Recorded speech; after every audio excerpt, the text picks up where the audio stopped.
Hello students, welcome in another video lecture number 6, जिसमें मैं आज आपको बताऊंगा अवसर लागत और साथ ही साथ सीमांत अवसर लागत के बारे में। अपॉर्चुनिटी कॉस्ट क्या होता है और मार्जिनल अपॉर्चुनिटी कॉस्ट क्या होता है। एग्जाम के लिए बहुत ही इंपॉर्टेंट के लिए शॉर्ट क्वेश्चन में अक्सर इसके बारे में पूछा जाता है। तो देखिए, अवसर लागत क्या होता है। अवसर की लागत, आप कोई काम कर रहे हैं, सबसे पहले तो समझिए कि क्योंकि हमारे पास जो साधन होते हैं, चाहे हमारे अपने जीवन की बात करें, इकोनॉमी की बात करें, उत्पादन की जो साधन होते हैं, साधन मतलब पैसा, वो क्या है, लिमिटेड है। तो आप अपने साधनों का इस तरीके से प्रयोग करना चाहते हैं कि जिस वस्तु पर उस साधन का प्रयोग करेंगे उस वस्तु से अधिक आपको फायदा मिलना चाहिए, अधिक से अधिक संतुष्टि मिलनी चाहिए। और उत्पादन के लहजे में बात करें तो अधिक से अधिक मात्रा का उत्पादन होना चाहिए, तभी आपके साधनों का सही उपयोग होगा। फॉर एग्जाम्पल, आप मार्केट में जा रहे हैं और पेन परचेज करना है आपको, और पेन परचेज करेंगे तो आपके पास कितने रुपए, 50 रुपए पे है, ठीक है ना। अब आपको पेन परचेज करना है, ब्लू पेन।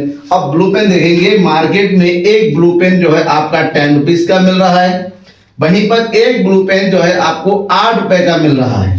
इसका मतलब ये हुआ कि 10 रुपीज के परचेज करने जाएंगे तो कम से कम आपको कितना पेन मिलेगा, केवल और केवल 5 पेन मिलेगा 10 रुपए के हिसाब से।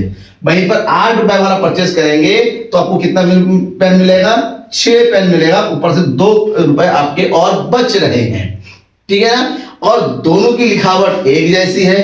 तो इकोनॉमिक्स क्या कहता है, इकोनॉमिक्स के अकॉर्डिंग अगर आपने 8 रुपए वाला पेन परचेज कर लिया है, क्योंकि इससे भी आपको उतना ही फायदा मिल रहा है जितना 10 रुपए वाले पेन से मिल रहा है। दोनों की लिखावट बिल्कुल सेम है, बट यहाँ पर 5 पेन, यहाँ पर 6 पेन। इसका मतलब ये हुआ कि आपका जो अवसर लागत है वहां पर कितना है, एक का है कि आपने अपने साधनों का सर्वोत्तम उपयोग किया है।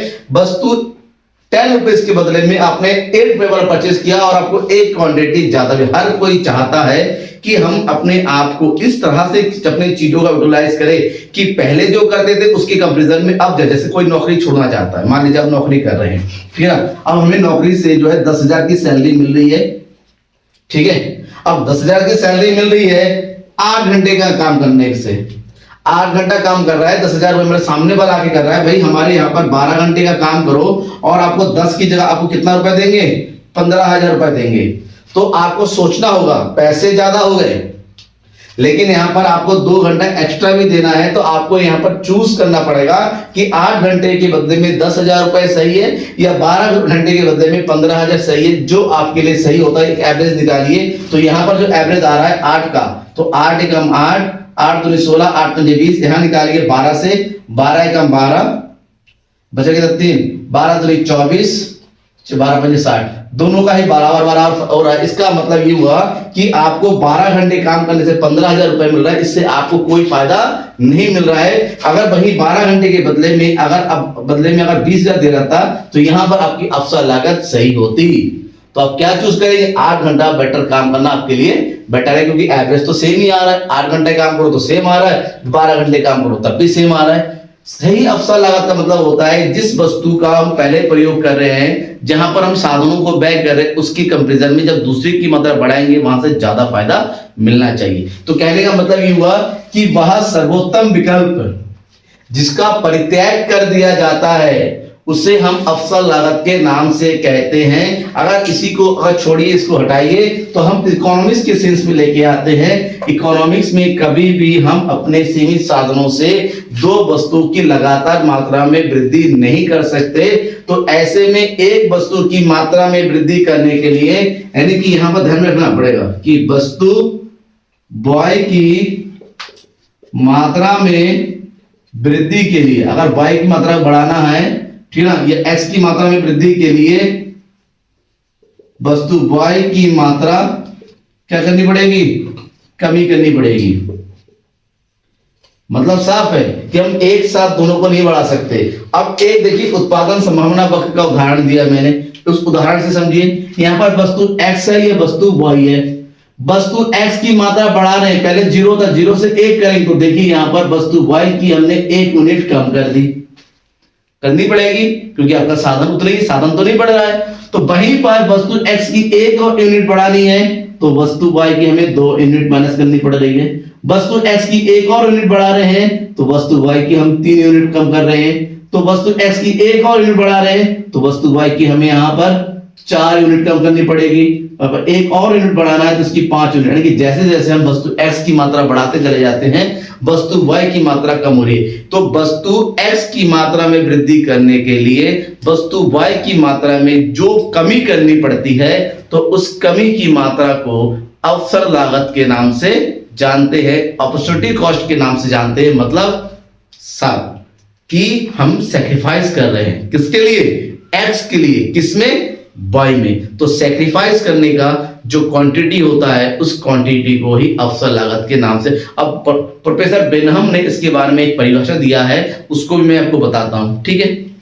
बेनहम साहब ने क्या कहा अवसर लागत के बारे में, सबसे सही डेफिनेशन जो है बेनहम साहब ने दिया और उन्होंने कहा कि किसी वस्तु की अवसर लागत वह दूसरा श्रेष्ठ विकल्प है जिनका उन्हीं साधनों से, मतलब किसी वस्तु की अवसर लागत जब दूसरे वस्तु का उपयोग करना चाहते हैं किसी वस्तु के लिए, एक श्रेष्ठ विकल्प वो होता है जब उन्हीं साधनों से, जिन साधनों का हम पहले उपयोग कर रहे हैं और उनके समान उतनी ही मौद्रिक लागत के साधनों से हम समूह से उसकी बजाय किसी दूसरे और वस्तु का उत्पादन करते हैं। तो इस सर्वश्रेष्ठ विकल्प के चयन को हम अवसर लागत के नाम से जानते हैं कि जितना पैसा हम जहां पर लगा रहे थे उतना पैसा और उतनी ही मात्रा में जब हम दूसरे वस्तु का उत्पादन करेंगे और उससे ज्यादा फायदा मिलता है तो उसे हम अवसर लागत के नाम से जानते हैं। ये तो रही अवसर लागत की बात। अब अवसर लागत से ही दूसरा पॉइंट बनता है सीमांत अवसर लागत। दोनों में छोटा सा अंतर है, अवसर लागत मात्रा को बताता है और सीमांत अवसर लागत दर को बताता है। सीमांत अवसर लागत के हम कैसे लिखेंगे, उसका अर्थ क्या होता है, कैलकुलेशन कैसे होता है, उसके बारे में चर्चा करते हैं। अब हमें पढ़ना है सीमांत अवसर लागत के बारे में। वैसे सीमांत का मतलब होता है एक अतिरिक्त, एक ज्यादा या कम।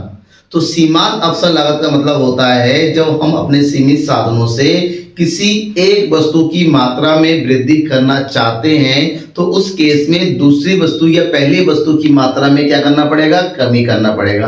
तो ये जो एक वस्तु की मात्रा में वृद्धि करने के लिए दूसरी वस्तु की मात्रा में जो भी हम कमी करते हैं, जो कमी करने की जो दर होती है ना, जो रेट होता है, जिस रेट पर वो करता है, जो रेशियो बनता है, उसे हम सीमांत अवसर लागत के नाम से जानते हैं। क्योंकि हम दोनों में वृद्धि नहीं कर सकते एक में, जैसे कि यहाँ पर मैंने दिखाया कि वस्तु x की एक यूनिट बढ़ा रहे हैं तो वस्तु y की एक यूनिट कम कर रहे हैं। तो जैसे जैसे वस्तु x की यूनिट हम बढ़ाते चले जाते हैं वस्तु y की यूनिट कम करनी पड़े। तो ये कम करने के दोनों के बीच के जो रेशियो होता है, जो दर होता है ना, कि एक के लिए दूसरे में जो कमी करनी पड़ती है, उसी दर को सीमांत अवसर लागत के नाम से जानते हैं। इसको एक्सप्लेन करते हैं कि एक वस्तु की सीमांत अवसर लागत किसी दूसरी वस्तु की वह मात्रा है जिसे पहले वस्तु की अतिरिक्त इकाई की उत्पादन करने के लिए छोड़ना पड़ता है। वस्तु y की मात्रा बढ़ानी है तो हमें दूसरी वस्तु क्या है, y की मात्रा में कम, चलिए वस्तु x की मात्रा बढ़ानी है तो वस्तु y की जो मात्रा है वो कम करनी पड़ेगी। तो हम ये दोबारा इस बात की बात कर सकते हैं कि इसको सही एक लाइन में कैसे, एक नंबर में अगर पूछा जाता है तो कहेंगे कि वस्तु x की उत्पादन में वृद्धि करने के लिए वस्तु y की इकाइयों में जो त्याग करनी पड़ती है तो त्याग की दर को सीमांत अवसर लागत के नाम से जानते हैं। तो सीमांत अवसर लागत को हम इस तरह से शो कर सकते हैं। यहां पर ये हो गया सीमांत अवसर लागत, ठीक है। तो ये हो जाएगा पहली वस्तु के लिए क्या है हमारा रेशियो है, देखिए यहां पर तो डैश कर दीजिए। पहला रेशियो हमारा 1:1 है, दूसरे का क्या है हमारा 1 और 2 का, फिर कितना है 1 और 3 का, फिर कितना है 1 और 4 का, यह है 1 और 5 का, ठीक है। तो धीरे धीरे ये क्या हो रहा है हमारा चेंज होता रह रहा है, थोड़ा सा ऊपर नीचे हो गया, सॉरी फॉर दिस, ठीक है। तो 1 और 5 ये जो रेशियो है कि एक यूनिट इसका बढ़ाएंगे तो अगले वाले की हमें 5 यूनिट कम करनी पड़ेगी, एक यूनिट इधर बढ़ाना तो अगले वाले की 4 यूनिट कम करनी। ये जो दर होता है इसी सीमांत अवसर लागत का, इसको हम जो इक्वेशन में भी शो कर सकते हैं, दैट इज हम इस तरह लिख सकते हैं सीमांत अवसर लागत बराबर delta x upon delta y। यहां पर जो डेल्टा y(x) है ये बताता है कि x वस्तु में वृद्धि हो रही है, जबकि हमें डेल्टा y बताता है कि क्या हो रहा है, वस्तु y में कमी हो रही है।